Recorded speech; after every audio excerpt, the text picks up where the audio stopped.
मैं क्या करती? मुझे फुर्सत नहीं मिलती। मैं क्लब या मीटिंग में चली जाती हूँ तो इसे आप लोगों के भरोसे पे छोड़कर, और आप लोगों को इसकी फिक्र ही नहीं। ऐसी बात मत करो बेटी, मेरी उम्र भी इसे लग जाए। मैं तो इस टुडे के भरोसे आराम से बैठी थी, मुझे क्या मालूम अपने यारों के चक्कर में इसे भूल जाएगी। निकल जा मेरे घर से, अभी तू मेरे बच्चे की जान ले लेती। निकल जा, मैं तेरा मुंह भी देखना नहीं चाहती। सुनो, मैं तुम्हारा एहसान का बदला किस तरह चुकाऊं? तुमने मेरे बेटे को नया जीवन दिया है। जीवन देने वाला तो भगवान है, इसकी जिंदगी थी, भगवान ने इसे बचा लिया। क्या तुम यहीं कहीं रहती हो? नहीं, यहाँ तो आप जैसे बड़े लोग रहते हैं, मैं तो यहाँ नौकरी ढूंढने आई थी। नौकरी ढूंढ रही हो? तो फिर हमारे यहाँ नौकरी करोगी? अगर आप काम दे दें तो आपका बड़ा उपकार होगा। घर का कामकाज जानती हो? सारी उम्र घर का ही कामकाज किया है, आपके यहाँ भी अपना घर समझकर काम कर लूंगी। तो फिर हमारे यहाँ काम कर लो। मामी जी, हमारे घर का सारा काम का जिसे समझा दीजिए, आज से हमारे घर काम करेगी। देखो, ये बर्तन रगड़ कर मांजना और कपड़े धोकर फैला देना। और हाँ सुनो, महीना 50 रुपए और 2 वक्त का खाना मिलेगा, और कभी चोरी करने की हिम्मत की तो लात मारकर घर से बाहर निकाल दूंगी, समझ गई? चलो शुरू हो जाओ।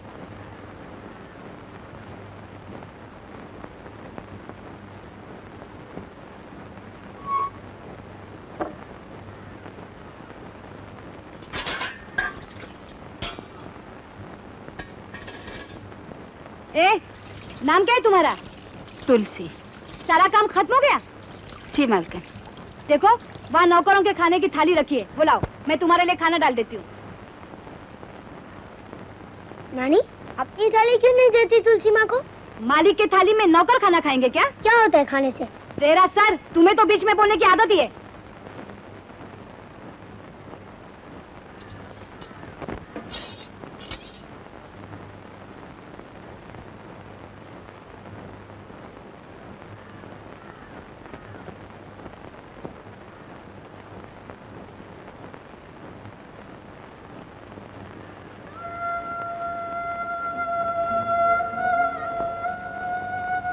तुलसी माँ?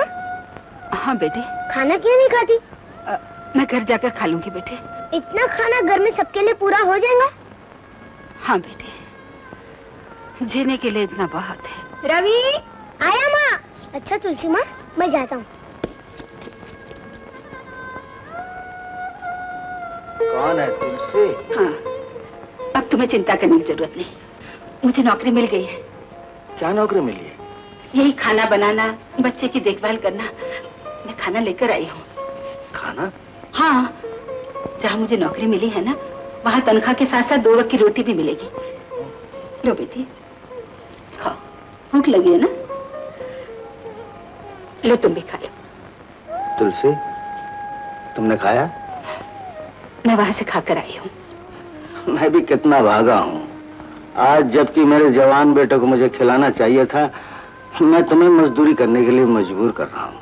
ऐसा क्यों सोचते हो? तुम इसी को अपने बेटे का दिया समझो, भगवान की यही इच्छा होगी। किस्मत में आंखें फेर ली, मगर तेरा प्यार नहीं बदला तुलसी। हम लोग मार्केट ही तो जा रहे हैं, फिर किशोर को साथ में क्यों नहीं लेते? सिर्फ सामान ही तो खरीदना है, उसे ले जाने से क्या फायदा? फरीदाबाद कब गया? मुझे बताए बगैर ही चला गया। भगवान इनको सुनने की ताकत दे या मुझे इनसे ज्यादा बहरा बना दे। मालकिन, बड़े साहब के लिए दूध। तुम ही दे आओ, साहब ऊपर कमरे में है। देखो, हम बाजार जा रहे हैं, घर का ख्याल रखना। जी। चलो रवि।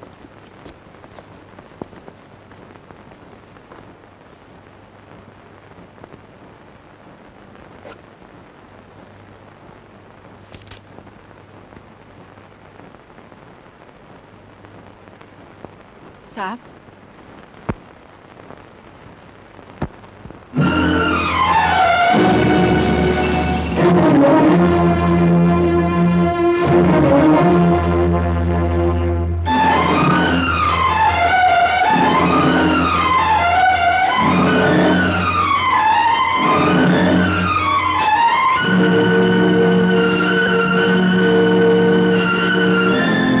भगवान, ये तूने क्या किया? जिस औलाद ने हमें ठुकराया है, आज उसी के द्वार पर पहुंचा दिया। इससे तो अच्छा होता मुझे मौत आ जाती। अब मैं यहाँ एक पल भी नहीं रहूंगी, एक पल भी नहीं रहूंगी। है माँ होकर माँ की ममता भूल गई। किशोर बुरा ही सही, लेकिन है तो तेरी ही औलाद। क्या तू उसके गुनाहों को माफ नहीं कर सकती? और फिर ये भी तो सोच, रवि जो तेरा पोता, जो तुझे माँ से भी ज्यादा चाहता है, उसे तेरी बहुत जरूरत है। अगर तू चली गई तो उसकी देखभाल कौन करेगा? क्या तू उसे फिर से मरने के लिए छोड़ जाना चाहती है? नहीं।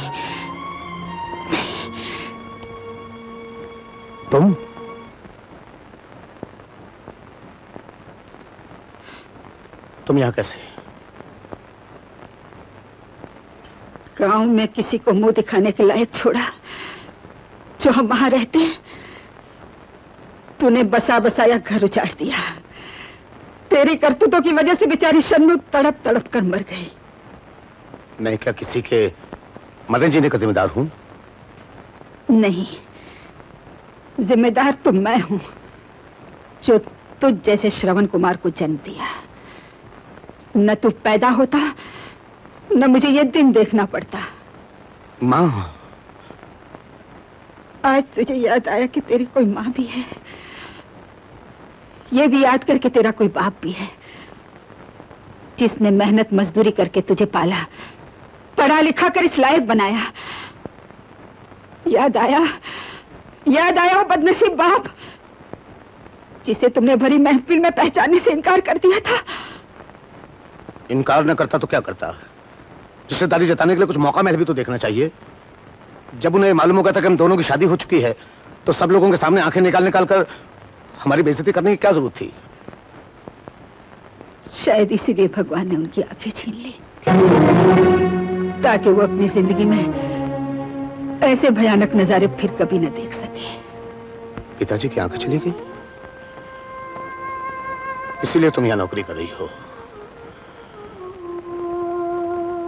लेकिन अगर यहां लोगों को मालूम हो गया कि तुम मेरी मां हो, तो तुम्हारे साथ मुझे भी ये घर छोड़ना पड़ेगा। भला इसी में है कि तुम ये नौकरी छोड़कर चली जाओ। नहीं नहीं किशोर, ऐसा मत कहो, ऐसा मत कहो किशोर। मुझे इस चार दीवारी में पड़ा रहने दो। यहाँ नौकरानी होते हुए भी मुझे ऐसा लगेगा कि मैं अपने बेटे और बहू का दिया खा रही हूँ। और फिर रवि की देखभाल के लिए भी तो कोई चाहिए ना। मेरे सिवा उसकी देखभाल कौन करेगा? मेरा पोता मेरी नजरों के सामने रहेगा तो मेरे कलेजों को भी ठंडक पहुंचेगी। तू चुप क्यों है? क्या अपनी बदनसीब मां के लिए इतना भी नहीं कर सकता? तुझे मेरा यहाँ काम करना तो बुरा नहीं लगता ना?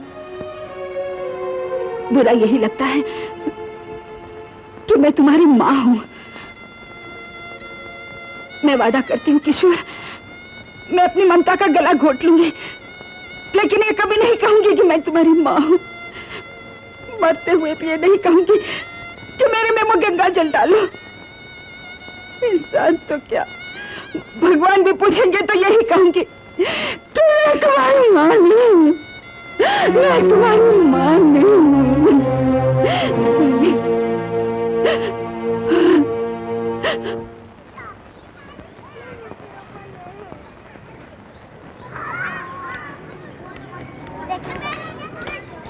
बाबा तुम इस पेड़ की छांव में बैठ जाओ। तो बेटे मुझे बैठाना क्यों चाहती है? सब बच्चे खेल रहे हैं बाबा, मुझे भी खेलना है। अच्छा बेटे बैठा दे। चलो इस बेंच पर तुम बैठ जाओ। जल्दी आ जाना बेटे।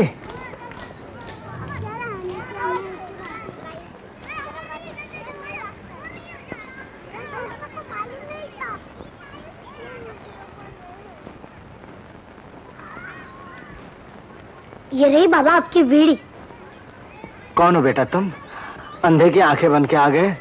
क्या तुम देख नहीं सकते? नहीं बेटा, मैं अंधा हूँ। तुम्हारी आंखें कैसे खराब हो गई? बस हो गई, नसीब में लिखा था कि मैं अंधा हो जाऊं। फिर तुम्हारी देखभाल कौन करता है? मेरी देखभाल करता है मेरा बेटा। वो मेरी बड़ी सेवा करता है, मुझे अच्छे अच्छे खाने खिलाता है, मेरे हाथ पैर दबाता है। वो खाना भी अपना हाथ से खिलाता है? हाँ बेटा, खाना भी अपने ही हाथ से खिलाता है। फिर तो बहुत अच्छा है। बहुत ही अच्छा है, कलयुग का श्रवण कुमार है। बाबा बाबा सब बच्चे स्कूल में पढ़ते हैं, मुझे भी जाने दो ना बाबा। नहीं बेटा, पढ़ाई लिखाई का चमत्कार मैं देख चुका हूँ। ये कौन है बाबा? बेटा ये उसी श्रवण कुमार की बेटी है। बाबा दादी आ गई। दादियाँ कैसे आ गई? तुलसी माँ तुम्हारी दादी है? हाँ। रवि, तू यहाँ क्या कर रहा है? तुलसी, क्या तुम इस बच्चे को जानती हो? हाँ, रवि के यहाँ ही तो मैं काम कर रही हूँ। अच्छा अच्छा। तुलसी माँ, ये तुम्हारे कौन लगते हैं? ये मेरे पति हैं। फिर तुम इन्हें हमारे घर क्यों नहीं लाती? इन्हें वहाँ ले जाने से क्या फायदा? ये वहाँ किसको देखेंगे? चलो बेटे, खाना खा लो। चलो बाबा खाना खाने। नहीं बेटे, इन्हें मैं घर जाकर खिला दूंगी। हाँ चलो, देर हो रही है। हाँ माँ। आई बेटा। डैडी मेरे लिए क्या लाए? बेटे मैं तुम सबके लिए दिवाली के कपड़े लाया हूँ। मामा जी कहाँ हैं? अरे मुंह क्या देख रहे हो? जल्दी आओ, मेरा लाल कपड़े लेके आया है। पकड़े? कौन पकड़े गए? पकड़े नहीं, कपड़े। ओ कपड़े। तुम्हारी दादी हमेशा उल्टी ही बात करती है। मामा जी ये आपके लिए। अरे वाह बेटा, जीते रहो, औलाद हो तो ऐसी। और मामी जी आपके लिए। बेटे ये तुम्हारे, और ये तुम्हारी मम्मी का, ये मेरा। और तुलसी माँ के लिए? उसके लिए कपड़े नहीं लाए? कारखाने में बन रहे हैं। तुम चुप रहो, मैं तुमसे नहीं बोलता। नहीं बेटे, बड़ों के सामने ऐसा नहीं बोलते। डैडी तुमने दिवाली पर सबके लिए कपड़े लाए, तुलसी माँ के लिए क्यों नहीं लाए? देखो उसके कपड़े कितने फटे हुए हैं। कहाँ से लाऊं? मेरे पास कोई कानून का खजाना रखा है क्या, जो सारी दुनिया के लिए कपड़े खरीदता फिरूं?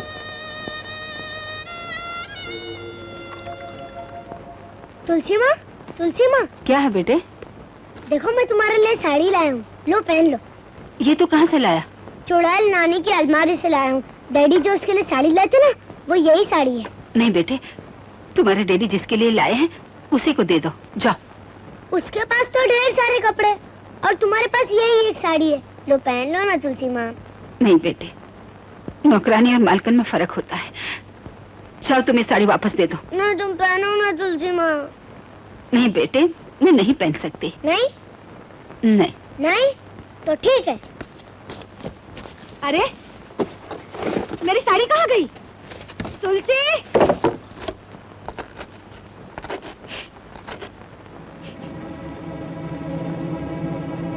अरे ये तुमने क्या किया? हे भगवान, अब क्या होगा? ये तूने क्या कर डाला? हाय मेरी साड़ी। लता, लता, क्या बात है मामी जी, क्यों इतना चिल्ला रही हो? देखो इस कलमोई ने मेरी नई साड़ी जलाकर बर्बाद कर साड़ी दी। मैंने जलाई है। हाँ तू चुप रह, ये तो बच्चा है, तुम तो समझदार हो, क्या तुम इसे रोक नहीं सकती थी? मैंने देखा नहीं था मालकन। यहाँ बैठी मर रही थी, देखोगे कैसे?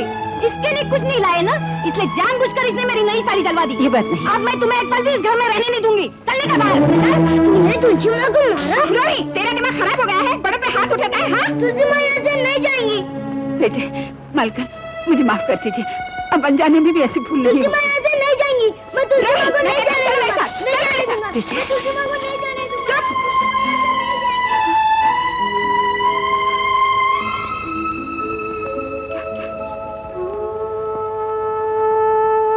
अरे इतना बड़ा घाव, मैं उस डायन को मार डालूंगा।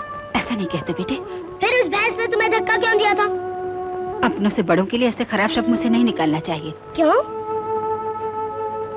बड़ों को अगर तुम बुरा कहोगे तो तुम कभी बड़े आदमी नहीं बन सकोगे। हमेशा माँ बाप का आदर करोगे, बड़ों का सम्मान करोगे, तो भगवान राम की तरह तुम महान बन जाओगे। अच्छा?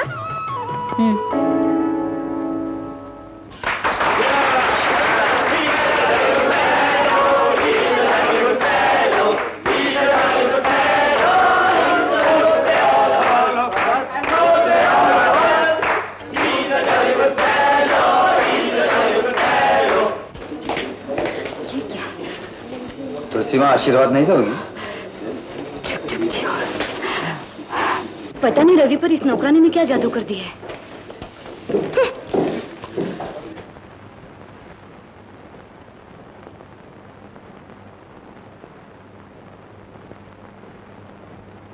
नाना जी कान के बहरे हो, मुंह के गूंगे तो नहीं, बस तो बोलो। रस नहीं, रस अभी नहीं, खाना खाने के बाद पीऊंगा। खाने दो ना रवि। खा तो लेंगे माँ, लेकिन मुसीबत मेरी होगी जब हजम नहीं कर पाएंगे। लगता है मुझे डॉक्टर की डिग्री मिलने से पहले ही नाना जी के लिए हॉस्पिटल खोलना पड़ेगा। अरे बस बस, इतनी पूरी मैं नहीं खा सकता भाई। लो बेटा तुम खाओ। ये बात हुई ना, खाओगे नहीं तो ड्रामे में काम कैसे करोगे? अरे हाँ, तुमने ये तो बताया नहीं कि तुम्हारा ड्रामा है कब? आज है। एक दिन बाद है? 15 दिन बाद है। रवि बेटा, तुम तो जानते हो तुम्हारे नाना जी बराबर नहीं सुनते। बराबर सुनते नहीं तो ढेर सारे सवाल करते क्यों हैं? हाँ, क्या नाम है तुम्हारा डांस ड्रामे का? जीवन साथी। और अगर आप आएंगे तो बड़ी कृपा होगी। क्या होगी? समझ गया समझ गया। क्या कह रहा था? तुलसी माँ, तुम भी आना कहाँ बुला रहे हो? ड्रामा देखने के लिए। अब तुम बच्चे नहीं रहे। किसी को बुलाने से पहले तुम्हें अपनी और उसकी हैसियत देखनी चाहिए। सुनो, तुम रवि को समझाते क्यों नहीं? रवि, अपने बुजुर्गों की बात मानना तुम्हारा फर्ज है। ये जो कह रही है ठीक है। तुलसी माँ ड्रामा देखने को आएंगी तो क्या भूचाल आ जाएगा? बुजुर्ग जिस बात को कहें कि गलत है, उसे गलत समझना चाहिए। ज्यादा बहस की जरूरत नहीं है। बेटी पार्वती, क्या है दादाजी? तेरी दादी नहीं आई अभी तक? यही तो मैं सोच रही थी। कम से कम किराए के पैसे मिल जाते तो काम चल जाता। हॉस्टल में खाने पीने का इंतजाम तो है ही। चलो काका। अरे आओ आओ बेटा, आओ बैठो। ये बताओ तुम कल क्यों नहीं आए? क्या बताऊं काका, कल तमाम दिन ड्रामे की रिहर्सल कर रहा था। लीजिए आपकी बेटी लाया। फिर पार्वती नर्सिंग ट्रेनिंग के लिए जा रही है? हाँ भैया। अब और कितने दिन बाकी? बस यूँ समझ लो 5 महीने में पूरी नर्स बन जाऊंगी। उसके बाद फिर भगवान मालिक है। रवि बेटा, ये जो कुछ भी बन रही है तुम्हारी मेहरबानी से तो है। तुमने इसके लिए वो किया है जो इसका बाप जिंदा होकर भी न कर सका। अगर इसका अपना भाई होता तो इससे ज्यादा न करता। तुम भी धोखा खा गए दिनों काका। ये जो नर्सिस ट्रेनिंग कोर्स कर रही है ना, उसके पीछे मेरा बहुत बड़ा मतलब है। तुमको तो मालूम है मैं डॉक्टर बनने वाला हूँ, और तब तक ये नर्स बन जाएगी, और जो क्लिनिक मैं खोलूंगा उसमें मेरे साथ काम करेगी, और हम दोनों मिलकर तुम्हारी आंखें ठीक करेंगे। बेटा, अंधा होने के बाद मैंने भगवान से प्रार्थना की थी कि अब मैं कुछ नहीं देखना चाहता, लेकिन तुमसे मिलने के बाद जी चाहता है कि आंखों की रोशनी फिर से वापस आ जाए और तुम्हें जी भर के देखूं। लो, दादी भी आ गई। दादी सामान बांध लो। आज नहीं बेटी, तू 2-3 दिन के बाद चली जाना। क्यों, क्या बात है? इसलिए कि तुलसी माँ को हमारे घर से तनख्वाह नहीं मिली है ना। ऐसी बात नहीं। तुलसी माँ तुम्हारी गोद में पलकर बड़ा हुआ हूँ, मुझसे छुपाने की जरूरत नहीं। लेकिन तू लड़का क्यों खड़ी है? ये ले 100 रुपए। नहीं नहीं बेटा, रहने दो। वैसे ही हम तुम्हारे एहसान के बोझ के तले दबे हुए हैं। आज तक तुमने जो कुछ किया क्या कम है? मेहरबानी और तरस की हद होती है बेटा। तीनों काका, मैंने जो कुछ भी किया है एहसान या मेहरबानी समझकर नहीं, अपना फर्ज समझकर किया। इसलिए किया है कि मैं तुम्हें अपना समझता हूँ, लेकिन मुझे मालूम नहीं था कि मैं आज भी तुम्हारे लिए गैर हूँ, और तुम ये समझते हो कि मैं तुम्हें अपने एहसानों के बोझ की तरह दबाना चाहता हूँ। अगर मेरे बर्ताव से तुम्हें तकलीफ पहुंची है तो मैं माफी चाहता हूँ। नहीं नहीं बेटा, मेरा ये मतलब नहीं था। मेरा ये मतलब नहीं था बेटा। फिर कभी ऐसे शब्द मुझसे मत निकालना। हम दोनों कौन होते हैं इनके बीच में बोलने वाले? ये जो कुछ कर रहा है अपनी बहन के लिए,